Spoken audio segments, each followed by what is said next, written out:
Sebelumnya perkenalkan, nama saya M. Sultan Abdurrahman Al-Zudas dengan NIM 23191 dan teman saya. Muhammad Fatan Alisen dengan NIM 181. Di sini kami akan mempresentasikan proyek kami yang berjudul Implementasi Pengolahan Citra Digital untuk Deteksi Kualitas Lemon.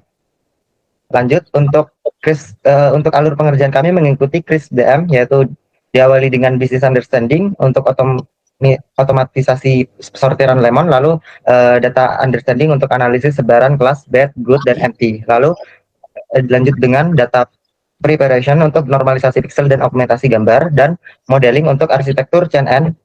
Lalu untuk terakhir deployment, kami menggunakan web Streamlit untuk deploynya. Latar belakang dari permasalahan proyek kami adalah kondisi saat ini proses penyortiran lemon di tingkat petani dan industri sebagian besar masih dilakukan secara manual. Nah, masalah utamanya itu subjektivitas yang tinggi, jadi standar bagus dan jelek itu tiap pekerja kan beda-beda. Lalu untuk faktor kelelahan, mata lelah menyebabkan lemon yang berpenyakit seringkali itu lolos dari seleksi. Lalu untuk waktu dan biayanya juga lambat dan membutuhkan biaya dan tenaga yang banyak. Lalu business understanding yang kami tawarkan adalah otomatisasi klasifikasi kualitas lemon dari bad, good, dan empty untuk backgroundnya nanti. Lalu impact-nya adalah meningkatkan efisiensi penyortiran dan mengurangi human error. Lalu analisis dataset, itu total datasetnya 2.500 plus citra atau 3.000-an gitu, saya nanti ada di detailnya. Lalu untuk distribusi kelasnya ada 3, bad, good, dan empty. Nah, untuk detailnya kami menggunakan dataset publik dari Yusuf Emir, yaitu Lemon Quality Dataset dengan link berikut. Total datasetnya itu ada 3.218 citra lemon dengan resolusi 300 kali 300 pixel, itu sebelum di-resize. Lalu resolusi akan diubah nantinya menjadi 224 kali 224 untuk input model CNN. Distribusi kelasnya itu nanti akan dibagi menjadi 2 untuk membedakan yang good quality dan bad quality. Lalu untuk distribusi pembagian kelas itu terdapat pembagiannya untuk good quality-nya nanti 44,5% dan bad quality itu 37,6% dan empty-nya untuk background-nya nanti 17,9%. Itu untuk filesnya sudah tertera. Lalu untuk data trainingnya nanti kami akan menggunakan data training 70% untuk melatih bobot model. Untuk validasinya juga kami menggunakan 15% untuk evaluasi saat training, dan testingnya 15% untuk pengujian akhir. Nah, untuk data preparation-nya kami menggunakan rescaling normalisasi nilai pixel untuk mempercepat konvergensi model, lalu augmentasi untuk memperbanyak variasi data yang dilatih, nanti menggunakan rotation, height, zoom akan dibahas selanjutnya, dan splitting data, memisahkan data menjadi train, validation, dan test. Untuk konsep dari normalisasi itu masalah citra digital asli memiliki rentan pixel sekitar 0 sampai 255. Angka besar ini itu memperberat komputasi model. Nah, solusi rescaling ini akan mengubah skala pixel menjadi rentan 0 hingga 1. Contohnya seperti berikut. Before-nya itu 255, ini contohnya jadi 1, dan 128 itu jadi 0,5, itu per 255. Itu ilustrasi sebagai ilustrasi visualisasi matriks pixel sebelum dan sesudah dinormalisasi. Jadi yang before ini cukup besar resolusinya, pixelnya, dan kita scaling menjadi lebih kecil. Lalu untuk normalisasi citra rescaling tadi, tekniknya itu menggunakan rumus output input per 2 dibagi 255. Itu manfaatnya mempercepat proses training seperti tadi.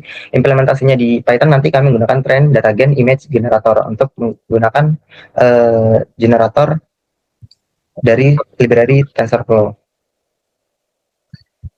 Lalu mekanisme augmentasi data on the fly, kami menggunakan image data generator yang mana citra asli. Ini contohnya citra asli, maka akan diaugmentasi, dimiringin, habis itu dibalik juga diperbanyak variannya. Ya, ini real time data augmentation menggunakan data generator. Cara kerjanya nanti citra asli itu akan dimuat ke dalam RAM, yang mana selanjutnya akan dimanipulasi secara acak, dirotasi, geser, flip. Dan saat proses training berjalan, citra hasil dimanipulasi langsung masuk ke model, jadi tidak disimpan di dalam storage. Ini akan mengefisiensi storage, tidak memakan memori penyimpanan dan hard disk. Variasinya juga tak terbatas, model bisa melihat variasi gambar yang berbeda di setiap epochnya nanti. Untuk konsepnya transformasi geometri itu untuk augmentasi datanya itu manipulasi koordinat spatial pixel untuk menciptakan citra baru dari citra yang ada. Tujuan utamanya dalam konteks ini adalah augmentasi data dengan rumus tersebut. Lalu untuk implementasi dalam Python menggunakan data tersebut yang akan kami jelaskan nanti di coding di file IPYNB. Ilustrasinya seperti berikut. Dan inspeksi data batch sensor structure. Melakukan sampling satu batch 32 gambar untuk memastikan pipeline berjalan benar. Nah, formatnya itu 32, 224, 224, lalu 3. Nilai pixel yang sudah ternormalisasi ke rentang 0 dan 1, contoh 0,5604, itu menjadi 0,1.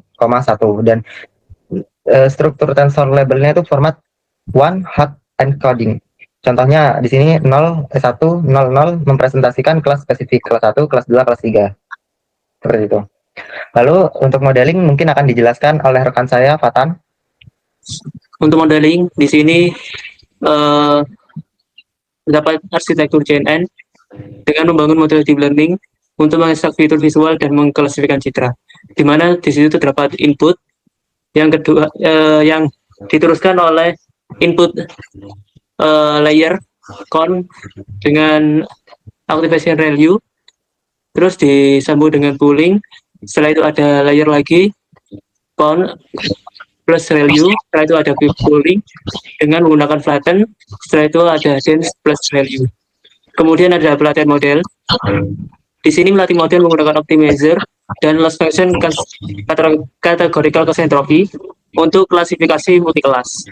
Di mana untuk alurnya data latih dan label itu masuk ke model CNN, forward pass, setelah itu melakukan prediksi.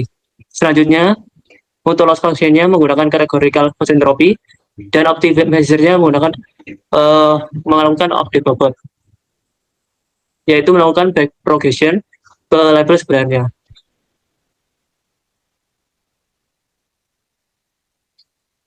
Selanjutnya ada strategi pelatihan dan optimasi. Di sini optimasinya menggunakan adaptive moment estimation untuk stabilitas pada data augmentasi. Kemudian masuk ke proses pelatihan training loop. Di sini model terlatih yaitu optimized model. Kemudian untuk mekanisme pengamannya atau callbacks yaitu early stopping, training otomatis berhenti jika tidak ada perbaikan. Petiensnya itu menggunakan 10 untuk menjaga overfitting dan hemat waktu. Untuk model checkpoint-nya otomatis menyimpan versi model terbaik keras, berdasarkan value akurasinya.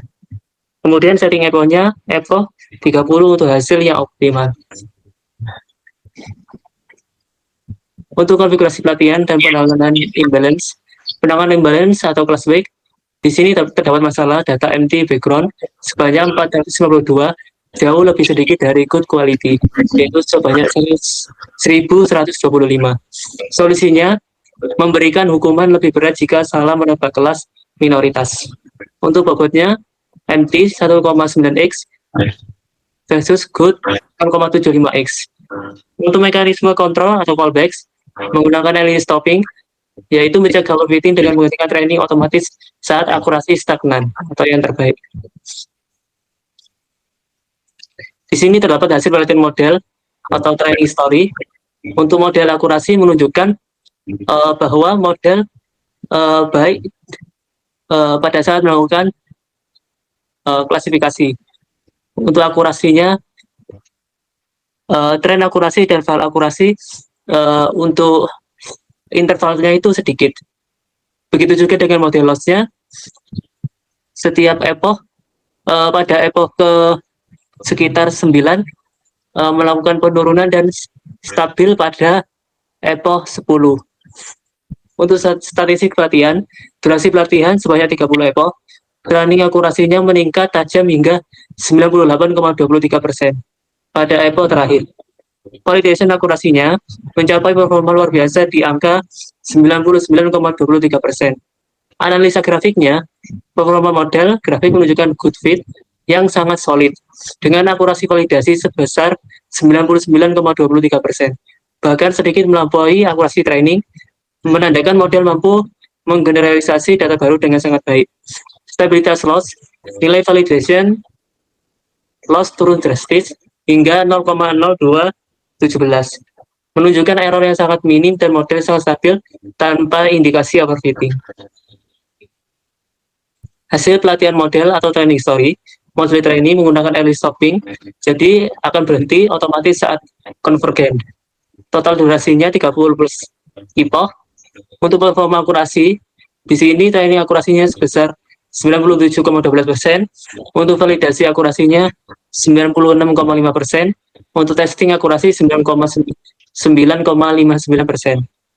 Kesimpulan analisa, model memiliki kemampuan generalisasi tinggi, di mana nilai testing itu lebih besar dari training. Kemudian tidak terjadi overfitting, model tidak hanya menghafal data latih. Tingkat error atau loss sangat rendah dan stabil. Selanjutnya ada evaluasi. Di sini ada pengujian akurasi. Pengujian akurasi pada data tes untuk mengukur performa model pada data yang belum pernah dilihat sebelumnya atau belum pernah di training. Untuk validasi visual menggunakan grade GAM. Validasi visual fitur penting untuk menggunakan grade GAM. Jadi dia akan memahami area citra yang menjadi fokus model dalam pengambilan keputusan. Evaluasi kinerja model, analisis conversion matrix. Di sini akurasi sangat tinggi. Matriks menunjukkan kinerja model yang hampir sempurna, di mana nilai diagonal utama prediksi benar 180, 88, dan 214 sangat mendominasi dibandingkan kesalahannya. Klasifikasi sempurna pada dua kelas. Model berhasil memprediksi kelas empty background sebesar 88 data dan good quality sebesar 214 data dengan akurasi 100% tanpa ada kesalahan sama sekali. Kesalahan minimal hanya terjadi sedikit kesalahan pada bad quality, di mana 2 sampel salah diprediksi sebagai good quality. Sementara 180 sampel lainnya berhasil diprediksi dengan benar. Untuk kesimpulannya, model memiliki kemampuan luar biasa dalam membedakan ketiga kategori kualitas gambar dengan tingkat kesalahan yang sangat dapat diabaikan. Di sini untuk visualisasi fokus model, validasi logika, peta panas heat map membuktikan model fokus pada tekstur objek, bukan background-nya. Area merah kuning itu menandakan fitur utama yang menjadi dasar keputusan model memvonis bad quality. Confidence score 1,0, model memiliki keyakinan mutlak 100% pada hasil prediksi, menandakan pola data sangat jelas terbaca. Untuk visualisasi grade CAM, Class Activation Mapping, konsepnya grade CAM itu menggunakan teknik visualisasi yang menghasilkan activation map beresolusi tinggi, menyoroti daerah penting dalam citra input yang digunakan model untuk membuat keputusan prediksi. Peta aktivasi ini kemudian dipetakan ke ruang warna visual, pseudo coloring untuk interpretasi yang mudah. Tekniknya menggunakan alpha blending untuk melihat area menjadi fokus secara langsung pada citra asli. Teknik alpha blending digunakan untuk menggabungkan peta panas grade CAM dengan citra input asli. Di situ ada lemon original, grade CAM heat map, dan blended result-nya. Untuk rumus superpose-nya, EMG final sama dengan A plus EMGAC plus beta per min heat map plus Y.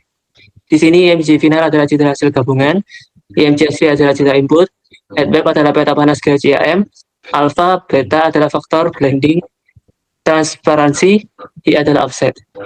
Fungsinya, visualisasi grade CAM memungkinkan kita untuk memvalidasi secara visual bahwa area merah tepat berada pada fitur yang relevan, seperti not busuk pada lemon.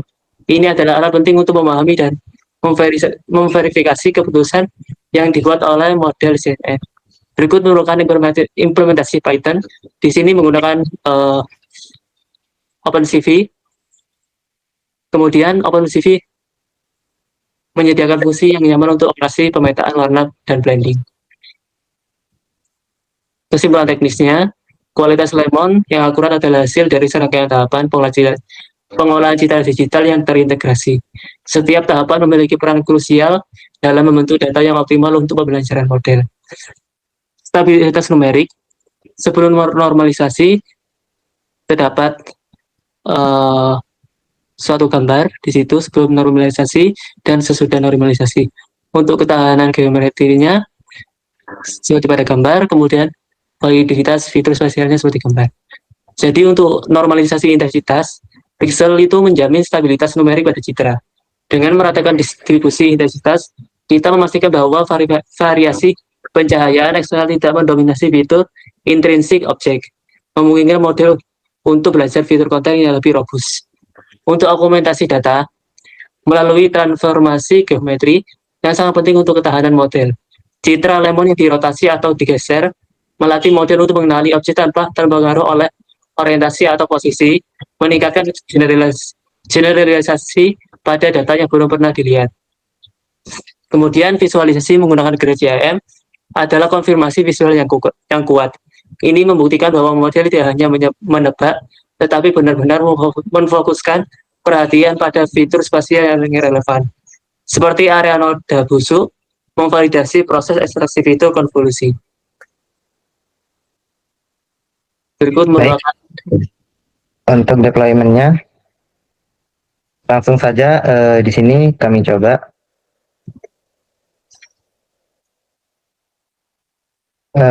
untuk menambahkan satu data untuk kita prediksi. Yang pertama untuk lemon yang jelek. Nah, untuk prediksinya di sini tingkat confidence-nya terdapat 100%. Baik, lanjut dengan data yang baik. Analyze. Nah, berikut visual focus yang sudah implementasi citra tadi yang sudah dijelaskan oleh Kak Fatan untuk heat map-nya. Lalu tingkat confidence-nya 94,74% untuk good quality. Berikut probabilitas distribusinya. Jadi untuk bad quality-nya sangat rendah karena berikut adalah lemon yang bagus. Lalu dilanjutkan dengan implementasi code-nya. Bentar.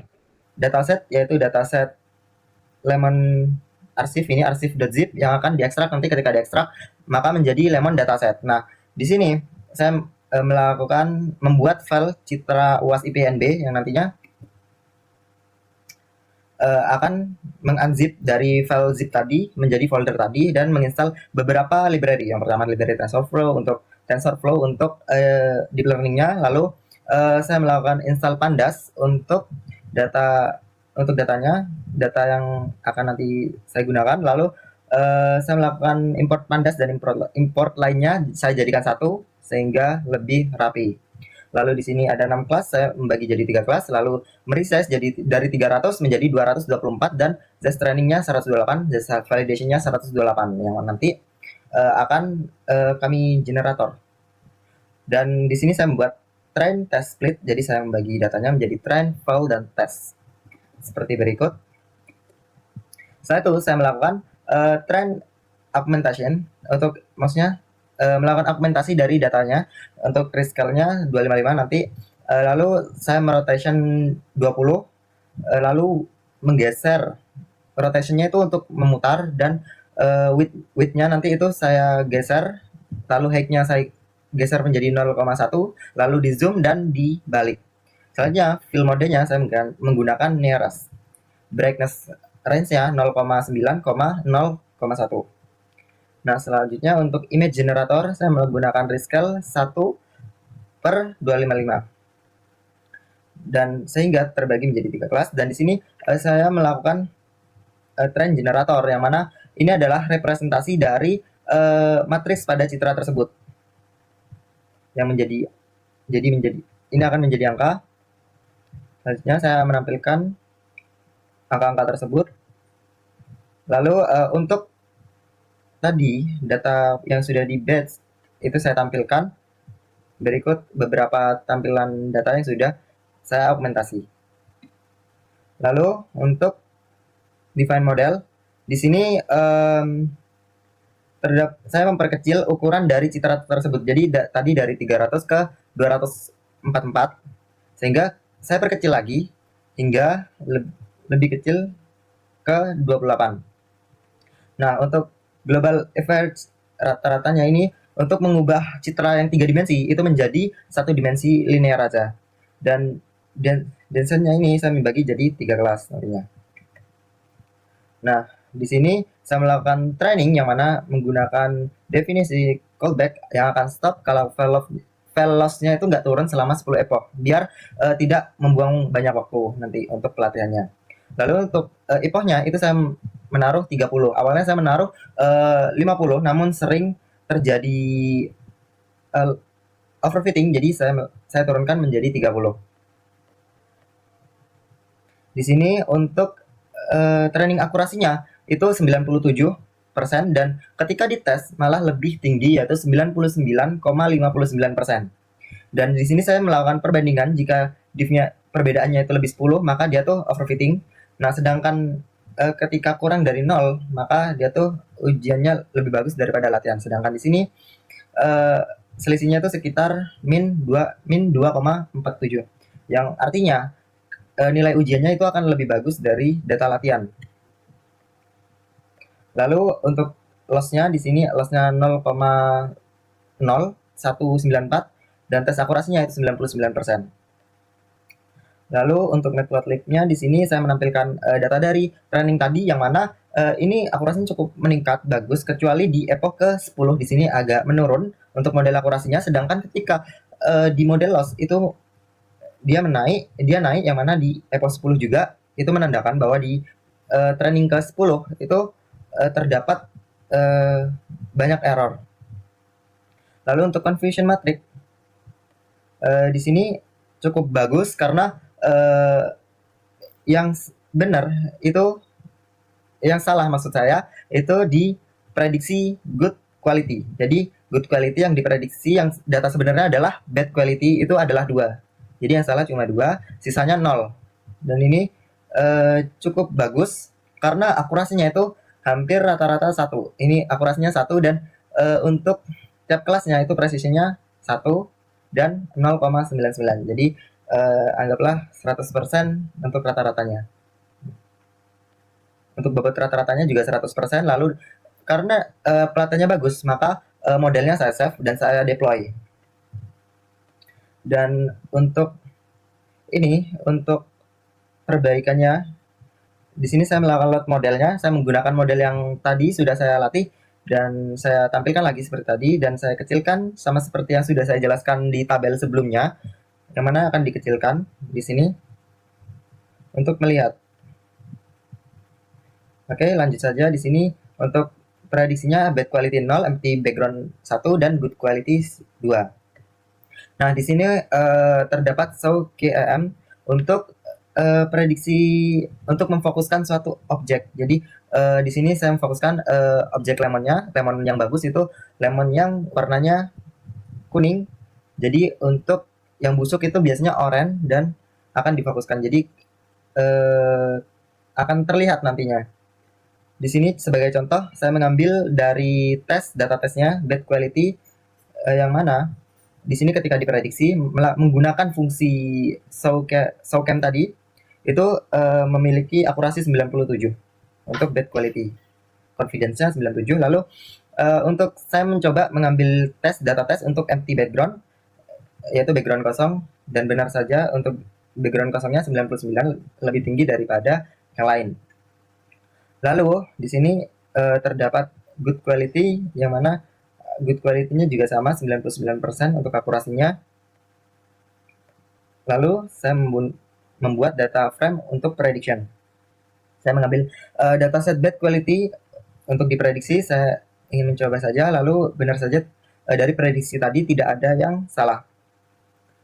Akurasinya cukup tinggi, dan di sini saya menampilkan probabilitasnya dari bad quality itu ada beberapa yang 99 mungkin turun. Good quality-nya juga di sini menurun. Lalu untuk model prediction-nya di sini terdapat, saya mencoba menggunakan data yang dari Google itu tadi, menggunakan convert and classify verify untuk fungsi yang tadi untuk pakai metode CAM. Nah, di sini akan terlihat dengan akurasi bednya 100%, sehingga lemon tersebut terdeteksi busuk.